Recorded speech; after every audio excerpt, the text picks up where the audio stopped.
eu acho que foi a partir do momento em que, pela primeira vez na vida, eu ouvi uma música do José Afonso. E isso aconteceu no dia, não me lembro do dia, mas foi em 1963. Eu ainda era estudante, eu estava, portanto, no seminário, e um dia bateu-me à porta um professor, um padre amigo, que me disse: olha, está aqui assim um disco pequeno, é que tu que gostas de música e gostas de cantar, vais gostar de certeza de ouvir. E fez uma única recomendação que ele me fez a seguir foi: mas ouves baixinho. E aqui para mim foi um murro no estômago, porque aquilo que eu estive a ouvir nesse dia, 1973, foi um disco que tinha acabado de sair, um EP, que era José Afonso. A cantar, tinha 4 músicas, mas de um lado tinha o Menino Bairro Negro e do outro lado tinha os Vampiros. E eu que tinha até assim cantado sempre coisas com âmbito religioso, como é natural, tive esses anos todos no seminário, o repertório é todo ligado à igreja e ao repertório religioso. Para mim aquilo foi uma surpresa absoluta, porque pela primeira vez ouvi alguém que usava a sua voz, a sua poesia e a sua música para contar outras coisas diferentes daquelas que até aí tinham sido o meu universo. E, portanto, para mim foi assim o primeiro choque, digamos. Eu pensei para comigo, como eu gostava de conhecer este homem, como eu gostava de saber quem ele é, cantar como ele canta, com a força e o vigor com que ele canta. Foi só alguns anos depois que eu o conheci pessoalmente. E depois foi pela mão dele que eu fui ao Zip Zip. Zip Zip era o programa que havia nessa altura, Sim, que era gravado, não sei, há de estar lembrado com certeza, não é? Era um programa que acontecia aos sábados à noite. Depois, durante o fim de semana, o programa era preparado, era editado na televisão e era publicado, difundido na segunda-feira. E na segunda-feira parava o país, segundo toda a gente dizia na altura, para ouvir o Zip Zip. Terei uma certa renitência em ir ao programa, o Zeca disse: não, tens lá ir, porque é importante, um padre que canta, não sei o quê, essas coisas todas. E acabei por ir, e digamos que esse foi o primeiro, digamos, impulso público para eu começar a cantar. Daí, a partir daí, passei a integrar o grupo dos cantores, entrei nesse comboio dos cantores que cantavam coisas diferentes. Na primeira carruagem ia o Zeca e o Adriano, e depois na outra carruagem a seguir, tinham aqueles colegas todos de músicas e de profissão, digamos assim, que eu conhecia, que era o José Barata Moura, que era o Manel Freire, o José Jorge Letria, o Rui Mingas, enfim, uma série de outros, que agora não quero correr o risco de me esquecer deles, mas se calhar esqueço algum, e foi a partir daí assim que eu integrei o grupo dos cantores que usavam, portanto, que escolhiam as suas poesias, as suas músicas e a sua voz e a sua guitarra para tentar manter neste Portugal dessa altura, digamos, o desejo forte, cada vez mais profundo de liberdade e de libertação em relação a tudo aquilo que nós vivíamos, que era a situação de ditadura e situação de fascismo. Portanto, lutando contra toda a situação que vivíamos então. O principal problema era, como é conhecido e público, o problema da guerra colonial. Uma guerra colonial que levava 4 anos da vida de todos os jovens em Portugal. A única solução para se fugir à guerra colonial era desertar, sair do país, para não cumprir a guerra militar. Então, o pessoal arriscava-se a ter que morrer ou matar em nome de uma paz perfeitamente fictícia, em nome de soluções completamente impossíveis para o que nós vivíamos na altura. Portanto, a minha música começou a ser, e a minha participação começou por ser nessas situações, cantando problemas de temática social, associando-me, contando com os companheiros, dando-nos forças uns aos outros para continuarmos a denunciar essa situação que nós vivíamos e que nos apanhava permanentemente no dia a dia. Situação de falta de liberdade, situação de as nossas músicas terem que ser censuradas, era a censura que escolhia as músicas que nós podíamos cantar, etc, etc. Portanto, era uma situação completamente impossível de tolerar. Em certa altura da minha vida, isto para continuar então um pouco a falar um pouco de mim, eu tinha 3 proibições grandes. Era proibido de exercer as minhas funções de padre, era proibido de dar aulas de moral no Liceu do Barreiro, aulas de religião e de moral. Eu digo bastantes vezes que nas minhas aulas de religião e moral nós falávamos de tudo e até de religião. E fiquei proibido de dar aulas de moral, e, como todos nós, estava proibido de cantar e estava uma asfixia enorme. E resolvi então ir para a França, numa manhã de abril de 1971, fui para a França com o José Afonso e a Zélia. Eles iam a Paris falar com o Zé Mário Branco para a organização de um disco que o Zé Mário estava a coordenar e a orientar musicalmente, era o disco Cantigas do Maio, e pedi-me ao Zeca e à Zélia e fui com eles de carro para a França. E, portanto, fiquei lá até 1974, embora cá tenha vindo uma vez ou outra em Portugal, mas digamos que só vim definitivamente quando se deu o 25 de Abril. Em França, o que é que eu fiz? Fiz aquilo que não podia fazer cá. A primeira pessoa que eu contactei foi o José Mário Branco e disse-lhe, olha, eu estou aqui, não é para andar para aí a passear no Cardilatã, não é para andar aí a roçar esquinas e tudo mais, é para fazer aquilo que eu não podia fazer em Portugal, que é cantar. Que sempre que encontrares, achares que há alguma hipótese de eu colaborar ou participar em sessões de culturais para imigrantes, conta comigo, porque é isso que eu quero fazer cá. E assim foi. Pronto. E depois aconteceu até uma coisa interessante, é que em outubro e novembro de 1971, então, o Zeca veio para gravar o disco Cantigas do Maio. E o Zé Mário disse-me, olha, o Zeca vai gravar, da cá que eu preciso de ti para colaborar e para participar na gravação. E foi isso que aconteceu. Participei na gravação do Cantigas do Maio, sobretudo, uma coisa que me dá imenso orgulho, não tenho mérito nenhum nisso, mas pronto, sinto um grande orgulho em ser uma das 4 pessoas que gravou o original da Grândola. O Zé Mário Branco, obviamente, o Zeca, o Carlos Correia, que nessa altura acompanhava o Zeca à viola, e eu próprio, né, que somos 4 pessoas a gravar a Grândola.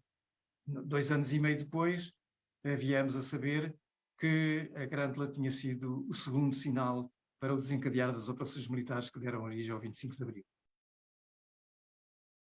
É interessante essa história, porque bem, o Zé Mário Branco preparou os arranjos musicais para todas as músicas do Cantigas do Maio, mas quando chegámos a essa parte da Grândola, o Zé Mário disse, não, isto aqui assim vai ser cantado só, mais nada, não leva acompanhamento instrumental nenhum.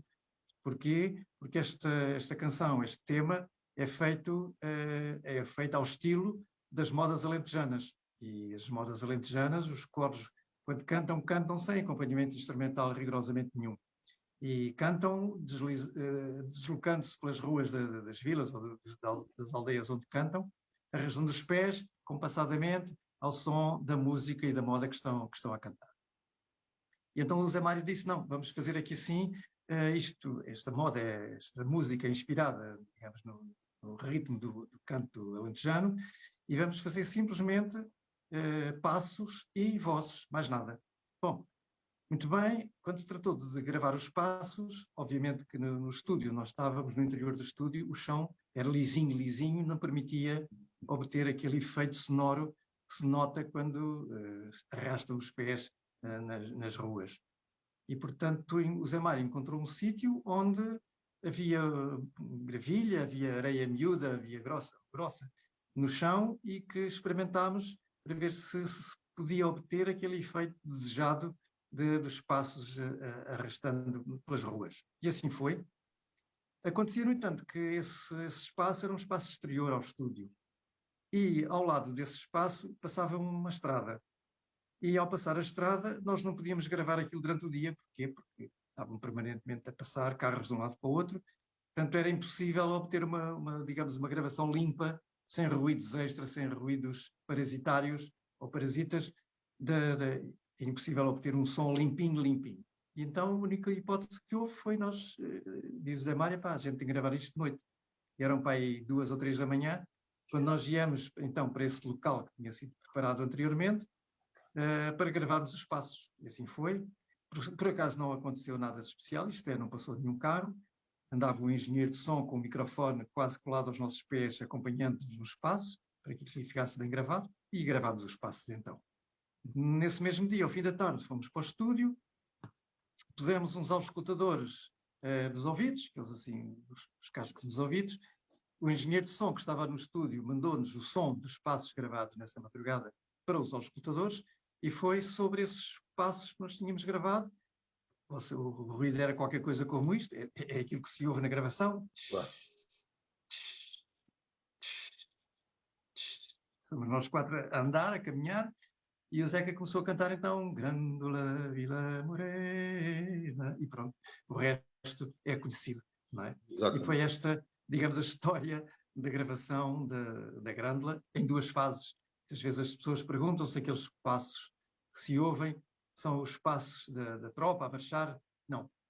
Quem tenha um bocadinho mais de sensibilidade auditiva do ponto de vista musical percebe que uma coisa é a tropa a marchar, batendo os pés um de cada vez, outra coisa são os passos alentejanos arrastando ao som das modas alentejanas. Portanto, aí sim era uma imitação das modas alentejanas. Exatamente. E foi esta a história da gravação da Grândola. É? Feitas as contas, 74 para agora são 47 anos. Quer dizer, no momento inicial, logo depois do 25 de Abril, de facto aquilo correspondia à ansiedade que todos nós sentíamos. A guerra colonial acabou, sem terem acabado muitas vezes os conflitos nas colónias, em Angola e em Moçambique, sem terem os conflitos internos, mas caminhou-se para uma democracia, embora muitas vezes nós agora estejamos tão habituados à democracia, nem muitas vezes nem sequer percebemos o verdadeiro alcance dela, mas acho que no geral, nos tempos imediatamente a seguir, correspondeu muito bem àquilo que nós desejávamos. Acabou a censura, acabou a PIDE, nós deixámos de olhar para o lado quando estávamos a falar com os amigos, a ver se havia algum desconhecido escondendo-se atrás do jornal ou com óculos escuros para ouvir o que nós estávamos a dizer uns aos outros. Sentiu-se uma mudança grande e uma transformação muito grande nesses primeiros tempos. Obviamente, se me pergunta se agora aquilo que nós estamos a ver corresponde tal e qual exatamente àquilo que nós sonhámos, se calhar não, há muita coisa que é preciso melhorar, alguma coisa que se calhar ficou para trás, mas, digamos, a democracia é uma coisa que se constrói permanentemente, que se constrói no dia-a-dia, e sabemos que não é uma conquista absoluta e adquirida, mas que é fruto da construção do dia-a-dia, do empenho de todos aqueles que não querem voltar para trás. E, portanto, é preciso cada vez mais um espírito crítico, no sentido de vermos o que é que hoje na democracia está mal e aquilo em que se pode melhorar para transformarmos o nosso país cada vez mais numa terra onde vale a pena viver. Se nós perguntamos se na altura de 25 de Abril, uma vez sonhássemos que ia haver tanta corrupção no nosso país como há agora, nós nunca nos passaria para a cabeça dizer que, sim senhor, acabaria a corrupção, que nunca chegaríamos a um estado, a uma situação em que a corrupção parece que não se pode ser político sem ser corrupto, não é? Claro. Sem querer correr o risco de exagerar, obviamente, porque há políticos verticais com uma só cara e são honestos e sérios, certeza absoluta. Exatamente. Mas há muita coisa a mudar, obviamente, se nós compararmos o que era a situação da juventude nessa altura, para qual é a situação da juventude agora. Eu não estou em condições de dar conselhos a ninguém, obviamente, mas se eu podia dizer alguma coisa é que tem que haver cada vez mais, no seio da malta nova, um espírito crítico, de maneira a serem capazes de detectar e de sentir quais são os problemas que hoje a juventude sente, no sentido de, cada vez mais, em conjunto, uns com os outros, se não querem passar a vida a dormir, encontrarem eles próprios, talvez com o exemplo daquilo que nós vivemos e com a força e a coragem que muitos de nós tivemos para denunciar as situações, para que hoje o exemplo que se pode transmitir é o exemplo do inconformismo, é o exemplo da denúncia, é o exemplo da crítica, do espírito crítico que é preciso ter hoje, sobretudo por parte da malta nova.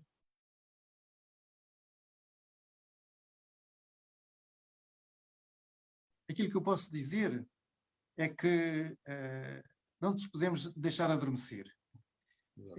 Gostaria, talvez, para, digamos, fechar um pouco esta pergunta que me faz, eu penso que eu podia responder com palavras do Zé Afonso. Eu estou em Braga e o José Afonso foi homenageado em Braga em 27 de janeiro de 1984. Ele não pôde ir porque já estava muito doente, mas mandou uma mensagem escrita por ele e que eu próprio li e do qual vou destacar sobretudo 2 parágrafos, porque me parece que pode ser a resposta ampla à pergunta que me faz, como é que daqui para a frente. E o Zeca primeiro agradece às pessoas que organizaram a festa, depois diz o seguinte: estamos em 84, atenção, a situação política era uma, nessa altura suponho que era o Cavaco que estava no poder, em 84, mas ele diz o seguinte: depois de um parágrafo introdutório em que agradece às pessoas que organizaram e aos colegas que estão a participar na festa e a todo o público que lá está no Teatro Circo, ele diz: mas esta festa não pode ser só uma homenagem a um homem. Seria bem pouco. Tem que ser também um encontro de pessoas que recusam a anestesia que o sistema nos quer impingir. E, sobretudo, um apelo à juventude para que mantenha sempre um espírito crítico e uma atitude de esclarecida resistência face aos pseudo-valores que a sociedade capitalista nos pretende impor. E se é certo que a situação atual não é mesmo a de antes do 25 de Abril, importa manter a capacidade de indignação e sermos capazes de rejeitar a hipocrisia dos detentores do poder. Encontrando-me atualmente numa fase de pouca atividade física, reafirmo a disposição de me deslocar mais tarde a Braga, onde espero reencontrar os amigos e dialogar e conviver com os jovens e com todos aqueles para quem a justiça e a fraternidade são a razão da sua luta. Muito obrigado, companheiros. Um abraço do Zeca. Cidade sem muros nem ameias, gente igual por dentro, gente igual por fora, onde a folha da palma afaga a cantaria, cidade do homem, não do lobo, mas irmão, capital da alegria. Braço que dormes nos braços do rio, toma o fruto da terra, é teu, a ti o deves, lança o teu desafio, lança o teu desafio. Homem que olhas nos olhos que não negas o sorriso, a palavra forte e justa. Homem para quem o nada disto custa. Será que existe lá para as margens do Oriente este rio, este rumo, esta gaivota, que outro fumo deverei seguir na minha roda?